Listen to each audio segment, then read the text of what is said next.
Friends 2 HP submersible starter complete wiring किस तरह से की जाती है। सबमर्सिबल स्टार्टर में हमें कौन कौन से कंपोनेंट्स दिए जाते हैं, हर एक कंपोनेंट की वर्किंग किस तरह से होती है, वायरिंग किस तरह से की जाएगी, हर एक कॉन्सेप्ट को बहुत ही आसान तरह से समझ लेते। चलिए वीडियो स्टार्ट करते हैं और सबसे पहले हम कंपोनेंट्स के बारे में जान लेते हैं। सबसे पहले देखिए एक एम्पेयर मीटर होता है जिसके ज़रिए हम चेक कर सकते हैं मोटर के द्वारा कितने एम्पेयर करंट लिया जा रहा है। एक वोल्ट मीटर होता है, ये वोल्टेज तभी शो करता है जब इस पुश बटन को प्रेस किया जाता है। देखिए वोल्ट मीटर डायरेक्टली आपको वोल्टेज शो नहीं करेगा, जब इस पुश बटन को प्रेस किया जाएगा सिर्फ उसी टाइम के लिए आपको वोल्टेज शो करेगा। इसके अलावा हमारे पास एक ऑन इंडिकेटर होता है, जब हमारी मोटर रन करती है, कॉन्टेक्टर ऑपरेट होता है, तब ये ऑन इंडिकेटर यहाँ पर ऑन होता है जिससे हमें इंडिकेशन मिलता है मोटर रन कर रही है। यह स्टॉप पुश बटन है जिसमें एनसी एलिमेंट कनेक्ट किया गया है। स्टार्ट पुश बटन है और इस स्टार्ट पुश बटन में आप देख सकते हैं हमने दो एनो एलिमेंट कनेक्ट किए हैं। किस तरह से इनकी वर्किंग रहेगी वह भी हम समझेंगे। इसके अलावा हमारे पास देखिए एक कॉन्टेक्टर है जो कि 2 पोल कॉन्टेक्टर है। देखिए आप वॉच कर सकते हैं इस 2 पोल कॉन्टेक्टर में यह इसके इनपुट टर्मिनल होते हैं जो कि ऊपर की तरफ होते हैं। यहाँ से लाइन और न्यूट्रल मिलते हैं, यहाँ से आउटपुट हमारी मोटर में जाता है। कॉन्टेक्टर की रेटिंग आप वॉच कर सकते हैं 16 एम्पियर है। अब इस 2 पोल कॉन्टेक्टर में किस तरह से होल्डिंग दी जाएगी काफ़ी इंपॉर्टेंट होता है। ये कॉन्टेक्टर की कॉइल है, देखिए कॉइल का वोल्टेज आप चेक कर सकते हैं 140 से लेकर के 220 वोल्ट तक। किस तरह से कंप्लीट कनेक्शन किया जाएगा वह समझेंगे। उससे पहले दो हमारे पास रनिंग कैपेसिटर है जो कि 36 माइक्रोफेरेड के है। आप पहले पैनल पे वॉच कर लीजिए। देखिए एक 36 का लगेगा, एक 50 माइक्रोफेरेड का लगेगा 2 HP मोटर को रन करने के लिए। बट हमारे पास 36 के दो कैपेसिटर है जो कि पैरेलल कनेक्ट हो गए। यह हमारे पास स्टार्टिंग कैपेसिटर है। स्टार्टिंग कैपेसिटर 200 to 250 माइक्रोफेरेड का है। देखिए अभी हमने सभी कंपोनेंट्स को यहाँ पर कनेक्ट कर लिया। सबसे पहले हम इनपुट पावर सप्लाई कनेक्ट कर लेते हैं। देखिए यहाँ पर टोटल 5 कनेक्टर है, 3 इसके आउटपुट कनेक्टर है RYB और 2 कनेक्टर इसमें हमें लाइन और न्यूट्रल कनेक्ट करना होगा। सबसे पहले फर्स्ट पे हमने लाइन कनेक्ट कर दिया है, सेकंड कनेक्टर पर हमें न्यूट्रल कनेक्ट कर लेना है। चलिए इनपुट पावर सप्लाई का कनेक्शन हो चुका है। अभी लाइन के लिए देखिए सबसे पहले यहाँ से हमारा फेज वायर जाएगा। कनेक्शन को आप केयरफुली वॉच कीजिए। देखिए लाइन वायर को सबसे पहले हमें लेना है और इसे एम्पियर मीटर में हमें कनेक्ट कर देना है ताकि मोटर के द्वारा जो भी एम्पियर करंट लिया जाए हमें एम्पियर मीटर में शो हो। तो सबसे पहले लाइन को हमने एम्पियर मीटर में कनेक्ट किया है। एम्पियर मीटर के आउटपुट पर एक कनेक्टर हमें कनेक्ट करना है। सबसे पहले देखिए यदि आपके पास MCB टाइप सबमर्सिबल स्टार्टर हो तो पहले आप MCB में कनेक्ट कीजिए, MCB से एम्पियर मीटर में कनेक्ट कीजिए और एम्पियर मीटर का आउटपुट हमने कॉन्टेक्टर के इनपुट पर कनेक्ट किया है। कॉन्टेक्टर का जो आउटपुट रहेगा इसे ले जाकर देखिए यहाँ से हमारे पास मोटर में R टर्मिनल जाएगा। देखिए मोटर में RYB हमें देना होते हैं, तो R यहाँ से फेज सिंपल सा हमारा एम्पियर मीटर से होकर कॉन्टेक्टर से होकर डायरेक्टली यह मोटर में जाएगा। देखिए अभी तक आप पावर वायरिंग पहले वॉच कर रहे हैं। देखिए अभी हमने लाइन का कनेक्शन कर लिया है, अब हमें न्यूट्रल कनेक्ट करना होगा। तो न्यूट्रल हम इस कनेक्टर पर डायरेक्टली कनेक्ट कर लेते हैं। देखिए इस न्यूट्रल को हमें कॉन्टेक्टर के पावर टर्मिनल पर यहाँ कनेक्ट कर देना है। चलिए पावर टर्मिनल पर कनेक्ट कर दिया है। कॉन्टेक्टर का जो आउटपुट रहेगा उस पर एक कनेक्टर हमें कनेक्ट करना है और इसे देखिए नीचे जो आपको 3 टर्मिनल दिए गए हैं R, Y और B। R पर हमने लाइन कनेक्ट किया, इसे हमें B पर कनेक्ट कर देना है। Y पर जो फेज जाएगा वो कैपेसिटर के थ्रू जाएगा। अब हम कैपेसिटर की वायरिंग समझ लेते हैं। सबसे पहले देखिए 36 माइक्रोफेरेड के 2 कैपेसिटर हैं, तो दोनों को हमने पैरेलली कनेक्ट कर लेना है।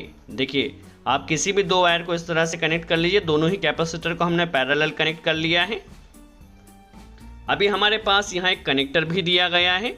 यदि कनेक्टर नहीं दिया गया हो तो भी आप कनेक्शन कर सकते हैं। देखिए फर्स्ट टर्मिनल पर हमने रनिंग कैपेसिटर का वायर लगाया है, देखिए दोनों को पैरेलल कर सेकंड टर्मिनल पर हमने running capacitor plus starting capacitor का कोई भी एक वायर आप ले लीजिए।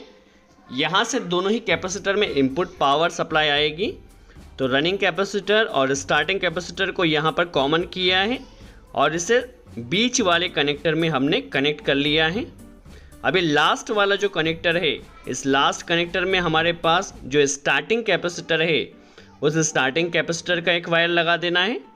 आप कनेक्शन को केयरफुली वॉच कीजिए। पहले टर्मिनल से रनिंग कैपेसिटर का आउटपुट निकलेगा, सेकंड टर्मिनल से दोनों कैपेसिटर में इनपुट पावर सप्लाई आएगी और थर्ड टर्मिनल से स्टार्टिंग कैपेसिटर का आउटपुट मिलेगा।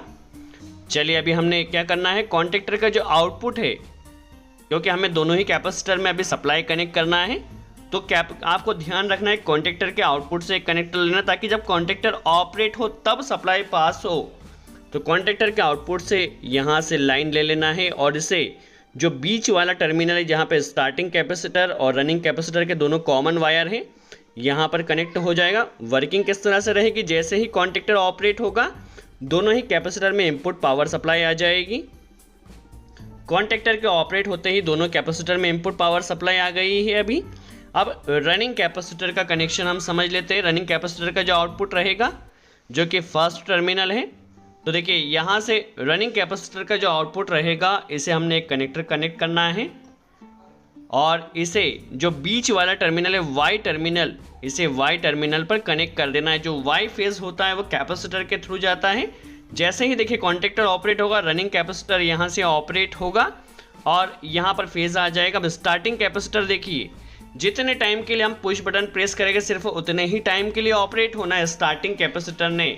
तो देखिए स्टार्टिंग कैपेसिटर के आउटपुट पर हमने एक कनेक्टर कनेक्ट किया है और इसे देखिए स्टार्टिंग कैपेसिटर कनेक्टर लिया है और इसे कोई भी आप एक स्टार्ट पुश बटन जो एनो एलिमेंट है किसी भी एनो एलिमेंट में कनेक्ट कर दीजिए। जब इस एनो एलिमेंट को प्रेस किया जाएगा सिर्फ उतने ही टाइम के लिए आपका स्टार्टिंग कैपेसिटर रन करेगा। जैसे ही इस एनो एलिमेंट को आप छोड़ते हैं आपका स्टार्टिंग कैपेसिटर कट हो जाएगा। चलिए एनो एलिमेंट का आउटपुट से एक कनेक्टर लेना है और इसे देखिए जो वाई टर्मिनल जहां हमने रनिंग कैपेसिटर का आउटपुट कनेक्ट किया था वहीं पर स्टार्टिंग कैपेसिटर के आउटपुट को भी कनेक्ट कर देना है। रनिंग कैपेसिटर परमानेंटली रन रहेगा और स्टार्टिंग कैपेसिटर जितने टाइम के लिए हमने पुश बटन प्रेस किया सिर्फ उतने ही टाइम के लिए रन करेगा। देखिए हमारी यहाँ पर पावर वायरिंग और कैपेसिटर की वायरिंग हो चुकी है। अब हमें कंट्रोल वायरिंग करना, आप कनेक्शन को केयरफुली वॉच कीजिए। देखिए कंट्रोल वायरिंग करने के लिए आप चाहो तो एक कनेक्टर इस एम्पियर मीटर के आउटपुट से भी ले सकते हैं या फिर आप कॉन्टेक्टर के इनपुट से भी ले सकते हैं, क्योंकि दोनों जगह एक ही कनेक्टर आया है। तो हम क्या करते हैं, यहाँ पर देखिए कॉन्टेक्टर के इनपुट पर एक कनेक्टर कनेक्ट कर लेते हैं कंट्रोल वायरिंग के लिए। किस तरह से हमारा कॉन्टेक्टर ऑपरेट होगा, देखिए कनेक्टर लिया है, सबसे पहले स्टार्ट पुश बटन में से कनेक्ट करना है। चलिए सबसे पहले हमारा लाइन वायर इस स्टार्ट पुश बटन एनो एलिमेंट में आ चुका है।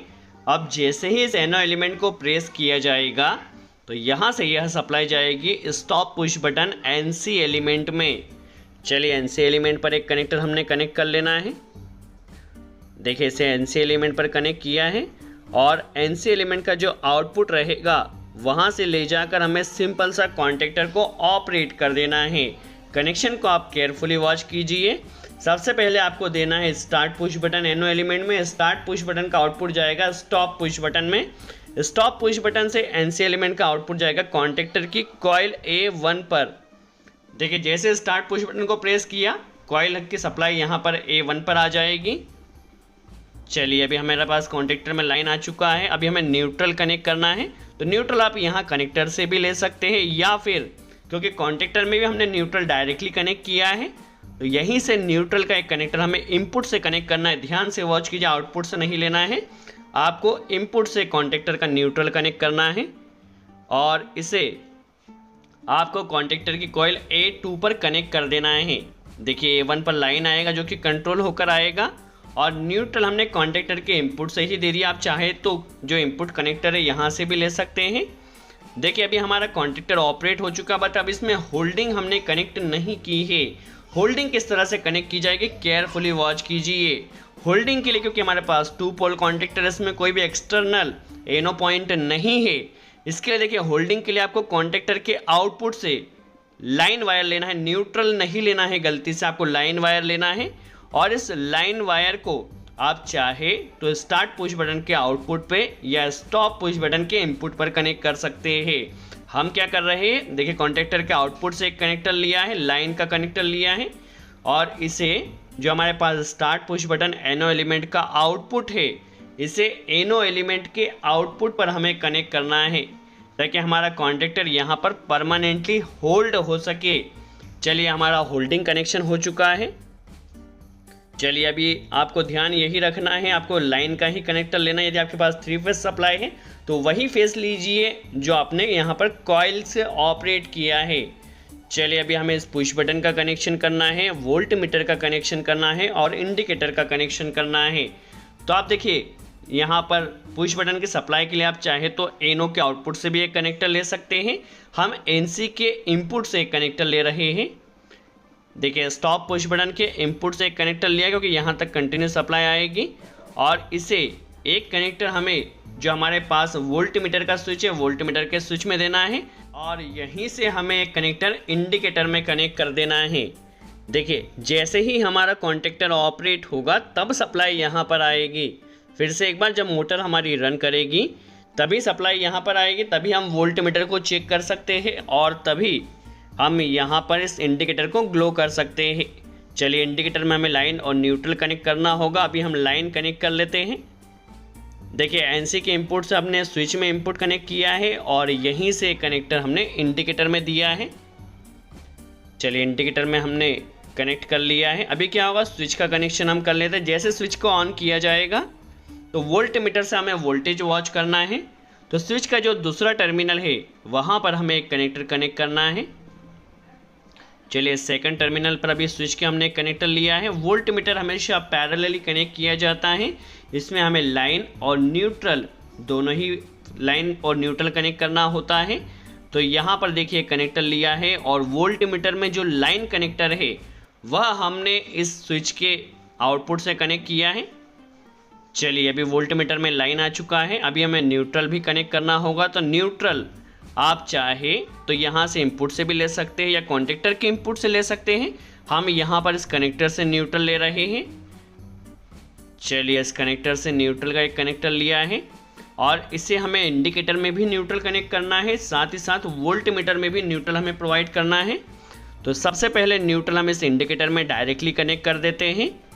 देखिए जब हमारा कॉन्टैक्टर ऑपरेट होगा तो लाइन आएगी और न्यूट्रल हमने डायरेक्टली कनेक्ट किया है। तो जब हमारी मोटर रन करेगी तब यह इंडिकेटर ब्लिंक करेगा, और यहीं से हमने एक कनेक्टर लिया है जिसे हमें वोल्ट मीटर में डायरेक्टली कनेक्ट कर देना है। चलिए वोल्ट मीटर में भी हमने न्यूट्रल कनेक्ट कर दिया, साथ ही साथ इंडिकेटर में भी डायरेक्टली कनेक्ट कर दिया है। आप देख सकते हैं हमारी यहाँ पर कंप्लीट वायरिंग हो चुकी है। दोस्तों यदि कोई भी डाउट हो तो वीडियो को पॉज करके देखिए, आपका सारा कॉन्सेप्ट क्लियर होगा। और फिर भी यदि कोई कन्फ्यूज़न रह जाता तो आप कमेंट्स में ज़रूर पूछिए। चलिए वर्किंग हम समझ लेते हैं किस तरह से वर्किंग रहेगी। सबसे पहले देखिए हम स्टार्ट पुश बटन को जैसे ही प्रेस करते हैं तो हमारे स्टार्टर ने स्टार्ट होना चाहिए, साथ ही साथ इंडिकेटर ने ब्लिंक करना चाहिए। देखिए कॉन्टैक्टर हमारा स्टार्ट हो चुका है। अब जैसे ही हम स्टॉप पुश बटन को प्रेस करते हैं स्टार्टर स्टॉप हो जाएगा, स्टार्ट, और इस पुश बटन से स्टॉप हो जाएगा। फिर से अगेन आप देख सकते हैं स्टार्ट हुआ है, यहाँ से स्टॉप।